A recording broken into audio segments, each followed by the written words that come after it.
You, sir? Yes. Can you switch me somehow?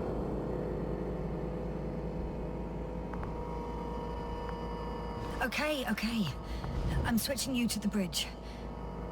He should be able to hear you now. Done. Please talk.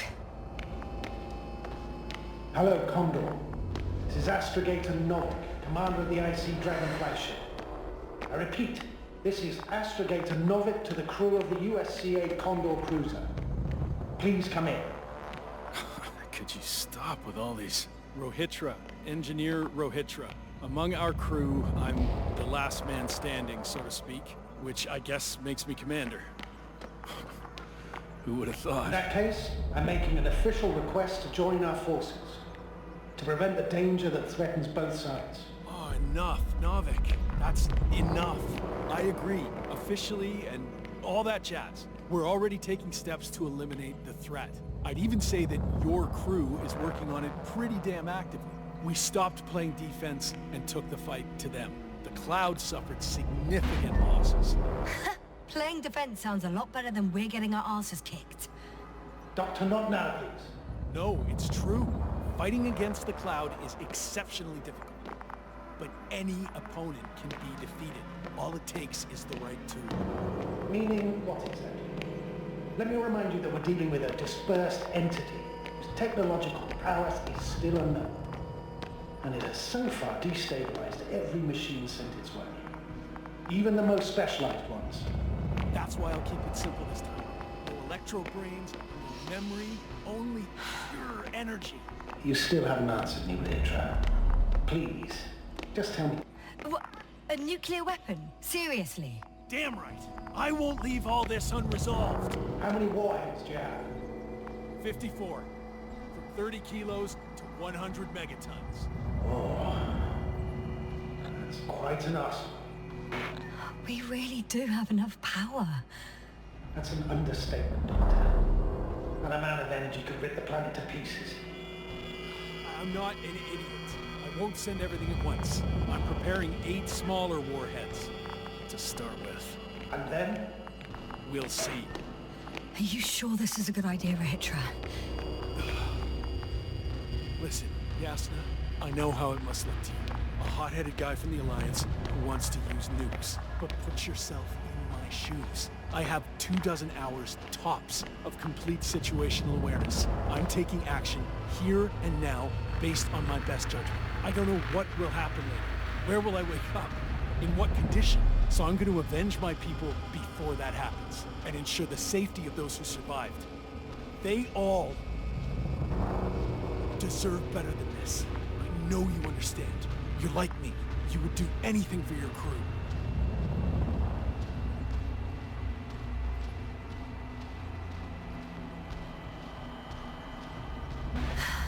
Look, I understand how you feel.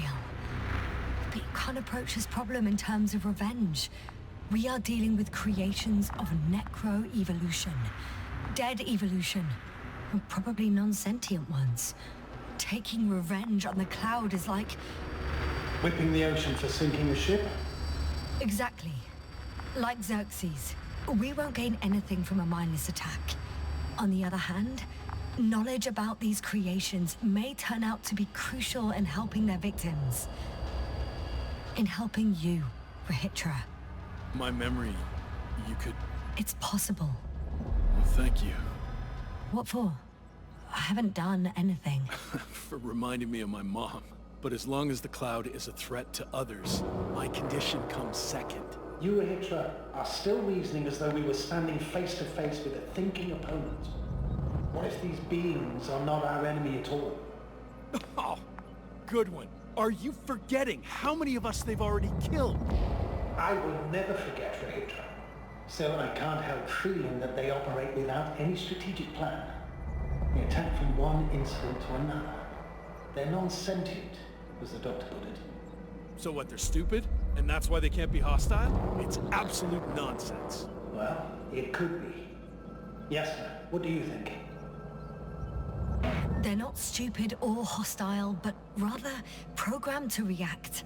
To radio waves, to brain waves. How? They're breaking down communications to thwart the exchange of information. So... they see no difference between a man and a machine? They take our brains for transmitters. That's why they're attacking us? Exactly. Wait, what species are you talking about? Dr. Yasna found various traces of conflict, lasting for hundreds of thousands of generations. Oh, they certainly competed with the local fauna. We've seen fish that evolved to sense electromagnetic fields. And underground, I found fossils of lizard-like reptiles. Some of them must have been predatory. Well, I find it hard to believe that any prehistoric reptiles would possess our level of technology, not to mention an arsenal. Well, they wouldn't have. But there were other machines here as well. Other machines? I don't buy it. It's like some robot fables. No, Rachel, these are no fables. We have gathered evidence for all this. How did these machines even get here? Who built them? Probably some alien race. Highly evolved. It all adds up if we assume they crashed on Regis 3. But not even a single living organism survived the accident. Only machines were left. And then what? They started bashing in each other's tin heads? Doesn't make much sense to me. Machines don't have emotions. They don't argue. First things first. Millions of years ago, some highly advanced race sent machines to Regis 3. And these were specialized homeostatic mechanisms, left with no one to command them. As an engineer, you know well how it is. A robot does what it needs to do, whether it serves someone or not. At first, they probably just repaired themselves, or built a home for their dead masters. Until something forced them to change. Exactly. Certain types of predator eat anything that moves. So I'm betting they were attacked by local fauna. The key was that these machines had the ability to produce others as needed. To combat, say, flying reptiles, they started producing flying machines. That still doesn't explain why they started fighting among themselves. Since they already defeated the living organisms, why keep producing themselves? It makes no sense. What's a guiding principle of a homeostat? I don't... That was a rhetorical question. It's all about survival in changing conditions, even the harshest ones. Further forms of necroevolution were no longer threatened by the local fauna, but they had to find sources of energy and materials from which they could produce replacement parts and offspring. Originally, their descendants were undoubtedly powered by radiant radiation. But on Regis, there are no radioactive elements at all. Ah, sounds familiar. When the energy runs out, you have to wheel and deal. Yes, the default source wasn't available anywhere. So they had to look for an alternative. There was a severe energy crisis and a conflict among the machines. Simply put, they fought to survive. Exist. That's what evolution is all about. About selection. Wait, Doctor. We've established that these beings are mindless. Shouldn't the organisms with the most developed nervous systems win the game of evolution? In this case, instead of a nervous system, there was some kind of electrical one, but the principle remains the same. Not exactly, sir. The most advanced of the mechanisms that landed here derived energy from their own radioactive resources. Simpler devices such as small repair systems could have had solar panels. And in that case, would have had a significant advantage over the others. But the other ones could defend themselves. They could attack. With atomic power, yes, that's possible. But I see it differently. In necroevolution, the most successful beings were those that excelled in miniaturization above all else. Also, the sedentary creations. The former gave rise to the cloud, which the flies form when necessary, in pursuit of a common interest. Meanwhile, the sedentary ones gave rise to a peculiar species of metallic vegetation. Those structures formed the city. So, it's still functional? No. For some reason, the city lost the fight for survival. And now, there are only rusting remains. Only one form survived. the microbots that conquered the land on Regis 3. So, these flies just adapted best. To the conditions of this planet. Yes, that's how it works. So, to summarize, some alien race sent advanced robots to Regis 3. Local dinosaur-like monsters tried to eat them, so the robots produced other robots, which produced more and more robots, until they fell victim to their own overproduction. After a number of iterations and wars for resources, they spat out a murderous cloud, which took over the planet. Indeed. To put it simply, For me, the matter is perfectly clear. It makes no sense to bomb these creatures. I'll even say it's a greater danger to us than to them. But how else do you imagine defeating the cloud? But that's the thing. I don't. It's invincible.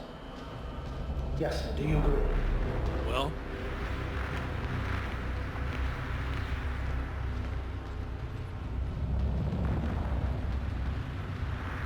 if this is gonna work, the attack must be all out.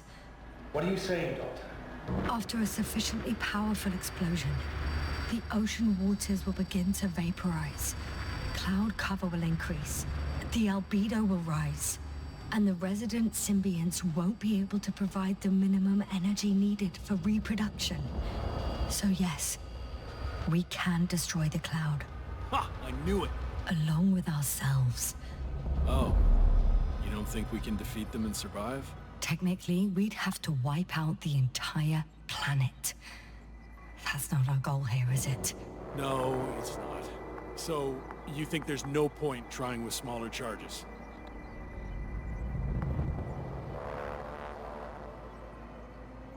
We would risk our lives for nothing. So yeah, I am against bombing. We won't help anyone this way. But what else can we do, if not attack?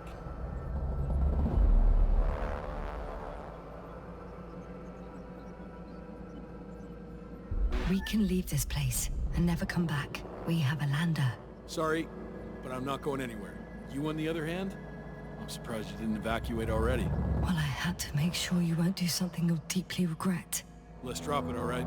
Further discussion is pointless. The charges are almost ready. Rahitra, for fuck's sake, be reasonable.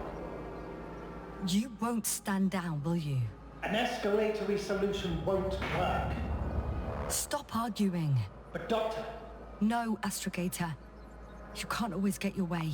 And you, Rahitra, blow up this cloud yourself and the entire planet if you want.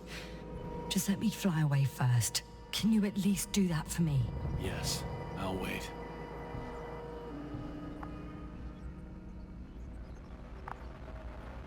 I've prepared Hopper for departure, but there's still a matter of access to the landing pad on the bow. Navik, how do you know about our landing pad? Well, you know what they say? Keep your friends close and your enemies closer. Astrogator likes big ships. Right. Anyway, someone has to break the force field and open the dome. The field automatically deactivates when the dome is opened. It's the same switch on the control station. All right. Sounds simple enough.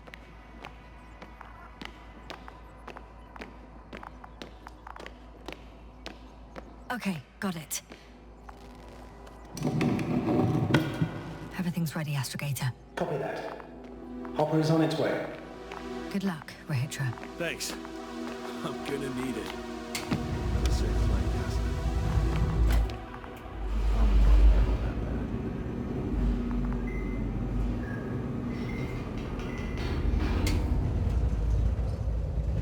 Yes, sir.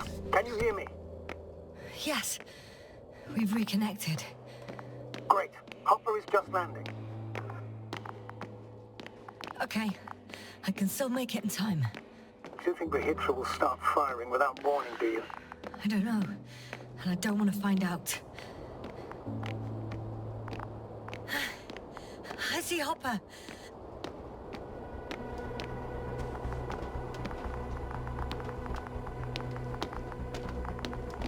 Are you ready? I'll just close the hatch and... And what?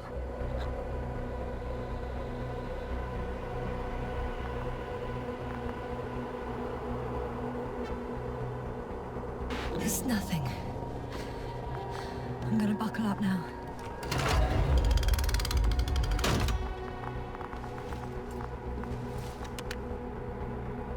Ready.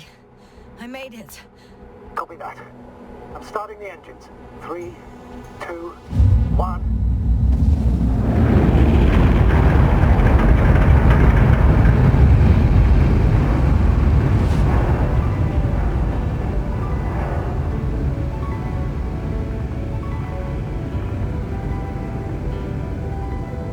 Oh no. Rohit just started the attack. Shit! Radiation's rising rapidly. EM field 2. We might get cut off. I repeat, we might get cut off.